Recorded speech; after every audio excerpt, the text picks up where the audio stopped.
Imagine you have an Excel sheet with hundreds of employee IDs and you want Excel to automatically find each employee's name or salary.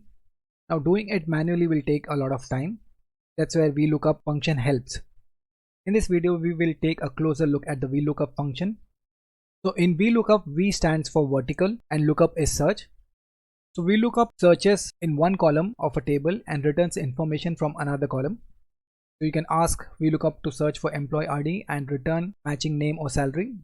So let's say if I want to find the names of these employee IDs, I can use VLOOKUP to find the matching names for these employee IDs. At this point, I would like to say that if you're liking the video, please subscribe to our channel. This is the syntax for the VLOOKUP function. So when using it, we need to use the is equal to sign. So as you see, VLOOKUP takes multiple parameters. The first parameter is the lookup value. So what are you searching for? In this case, if we need the name, we'll say search for employee ID. So our lookup value will be employee ID. The second parameter is the table array. So where should Excel search?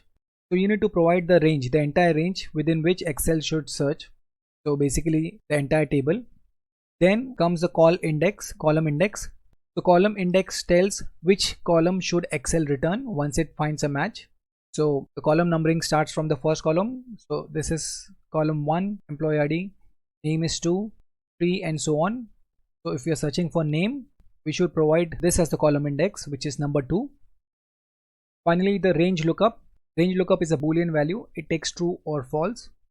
False means you are looking for an exact match and true means you're looking for an approximate match. So for now we will keep it as false. We're looking for exact match. Let's see some examples now. So let's see our first VLOOKUP example. So here I'll find the name for E105. I'll say is equal to VLOOKUP. This is the value that I want to search for, E105. This is the range in which I want to search. Once a match is found, I want Excel to return the name column, which is number 2. I'll say 2. And then I want exact match. So I'll say false.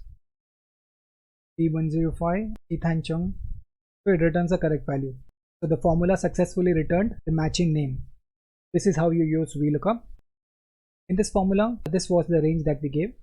Now it's important to give this as absolute reference, which means I need to use a $sign to log this range, because otherwise if I copy this formula to some other cell, Excel will change the references and the range will change.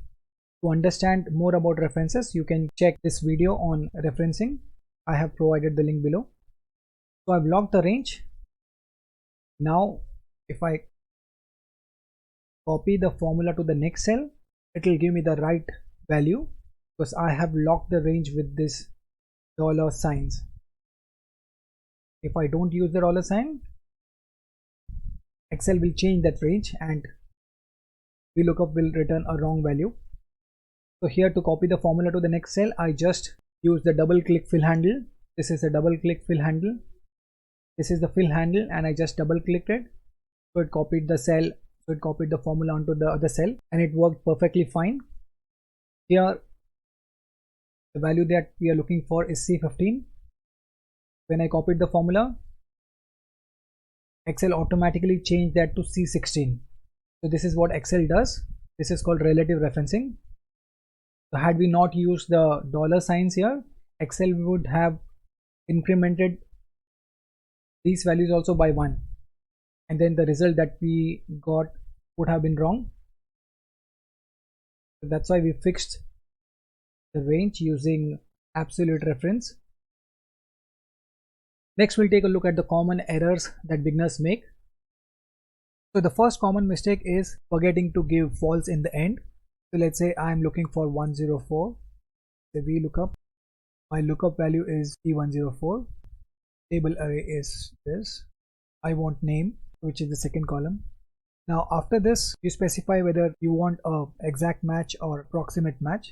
So even though it's optional, if you don't give false, see what happens. It shows Alice Johnson. It doesn't show Arunaya. So it may give wrong result. So it's best to say it's an exact match, in which case you give false in the end. Now you see it returns the right value.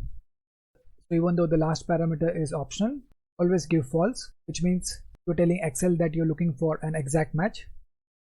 The second most common error is giving the wrong column number.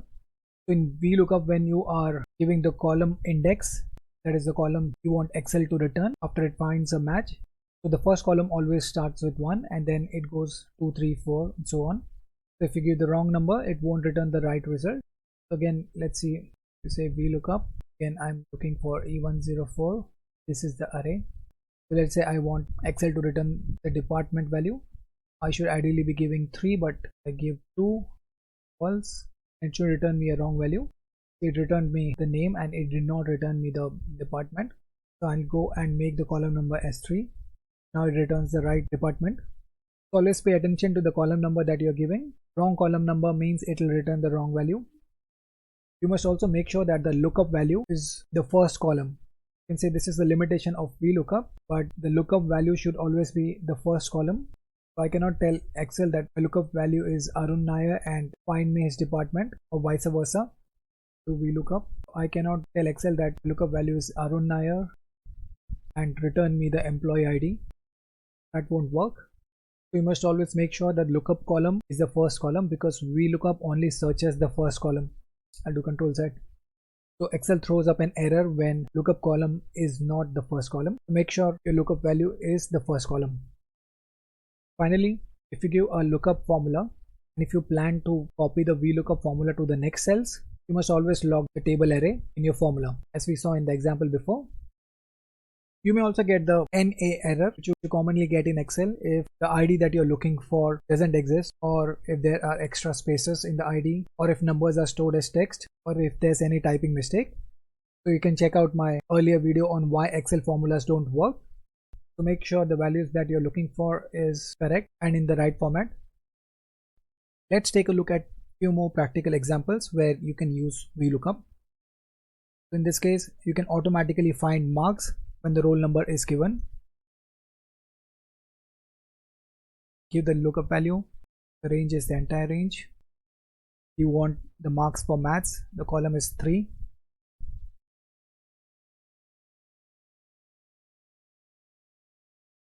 I'll say exact match, false. So it returns 75. Next, I'll copy the formula across to the other cells, but before that I'll log the table. I'll give the dollars. So log the table array by giving the dollar signs. Now I will copy the formula across to the other cells. So you see it shows the right marks for each of the students. Similarly, you can use VLOOKUP to automatically fetch prices when you give the product ID. So we'll say VLOOKUP, give the product ID, table array. I need the price, which is column number 3. I'll say false, exact match. Enter. I'll log the table. I'll log the table by giving the dollar sign.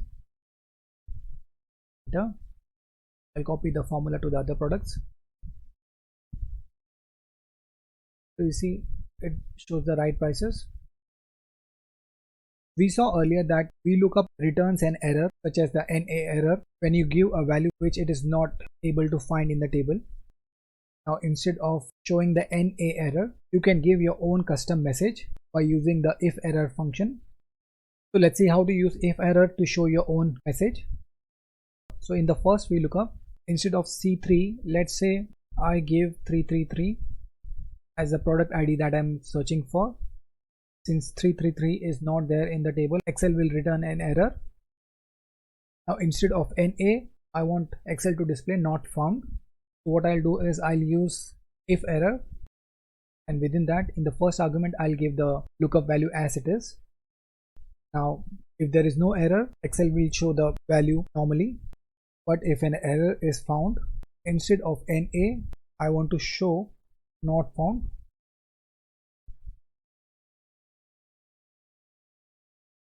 I'll press enter. You see it shows not found because the product ID 333 does not appear in the product ID list.